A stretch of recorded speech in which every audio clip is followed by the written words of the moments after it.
Yeah, it's exciting for him. It's exciting for the Orioles. I think a lot of times you see young players get promoted to the big leagues at a need or at a prospect status.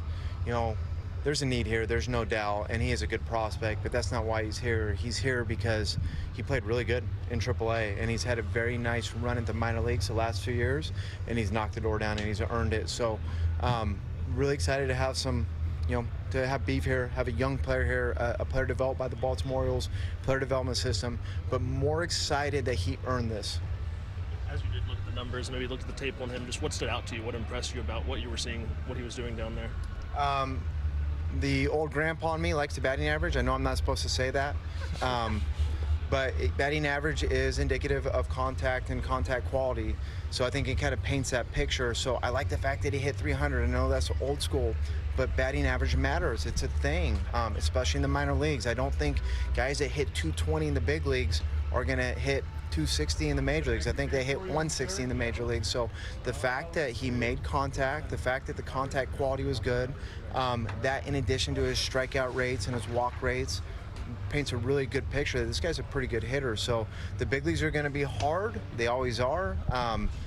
He might get hot right out of the gates and do great, and he might not. It might take a minute to kind of get used to the pitching at this level, but nonetheless, he performed really well in AAA, and he earned a promotion to the big leagues. I know you've seen just about everything there is in the big leagues, and maybe you just said it a little bit, but what advice would you offer Dylan Beavers? I told him just to be him. The same thing that's been told to a lot of players that come to the big leagues. But I told him don't get wrapped up in the game planning and the strategy and all the different things. Just go do exactly what he did to get himself here. And I think that, you've heard a lot of managers give advice to players in that situation. And I think that's probably the best thing. We do not want Beav to change at all. He's here for a reason. He's here because he's a good player, because he does a lot of things well. And in due time, as we watch him play, if there's little adjustments to be made, we have a great coaching staff here that will be able to help him out with it. What do you know about his personality, his demeanor, his heart rate, and his ability to be able to handle everything that's going to get thrown at him in the next 6 weeks or so? Well, it's a big personality in a fun way. Very lighthearted.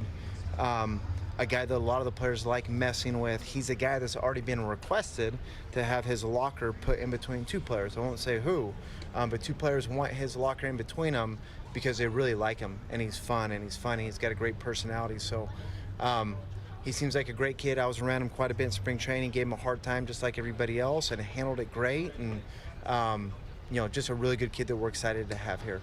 You've been around a few times. He's here with Jackson, who was also part of that 22 draft class. You guys have had a pretty remarkable hit rate in terms of high draft picks over the past few seasons. Just what does that say about the player development in this organization?